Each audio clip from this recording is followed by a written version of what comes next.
Well, I'll just have one last one too. But it's not an observation, it's a mess. I was at the Winchester Bay a little while ago, there to see another show of another artist's work. And I was having a good bad time, a good time feeling bad or whatever, a mixed time. You know. And I came around the corner and there was a small one, little brown painting of yours, actually. And it really got kind of stopped me, and I got kind of involved with it, and it was a real surprise on a number of levels. It was a good thing. But it got me, it didn't let me into a question because, because you're known here, it's not a huge arena here. And so a lot of folks know you as a personality, and they know you as a teacher. But the work does have an audience on its own. And to me, one of the most interesting questions sometimes is, what do I want my audience to experience? Or what do I think happens in these pictures that people experience? What happens? And it's a weird question because obviously you have to look around a corner when you try to address it. You're the painter. You can't entirely know. So. I think you just answered your question, John. I believe after I've done the painting, it goes out or on show or whatever, then it's up to the audience to make their final decision about what it is, how it is, and all the rest of it. And I'm not being flippant when I say I think it's really none of my business, but it is exactly. It's got to be my business. But at the same time, it's not all encompassing. The fact that they put them out there, they are seen, and opinions are formed from them, and which I don't have any control over.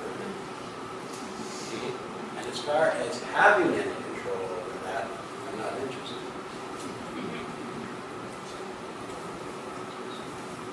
Just before you close up, I wish to again thank you all very much for sitting through all this.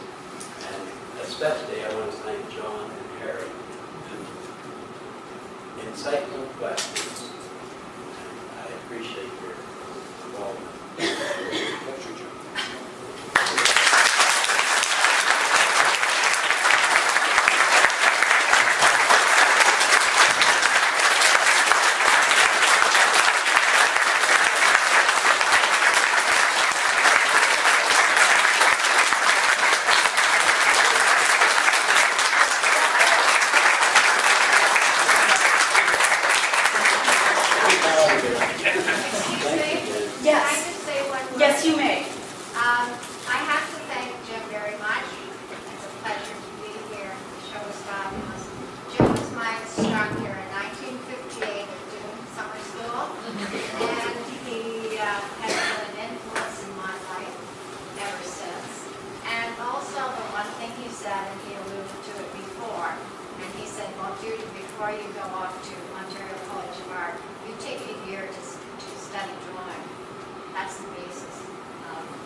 Thank you, Julie, and thank you for the beautiful card you sent me.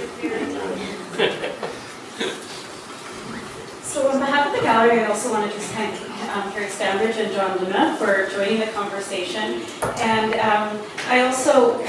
it's really been a pleasure and an honor to work with James Gordaneer and to have this exhibition at the gallery. And as we were saying as part, it's up to us to sort of keep the conversation alive, and so the exhibition is up for the next several months, and I invite you to come and experience it again and again. And then the other thing I wanted to mention is you may have noticed that this is being documented, and it's by ExhibitVic, and this is something that I think that the results to the conversation that emerged today is really exciting, and many of you may want to revisit it.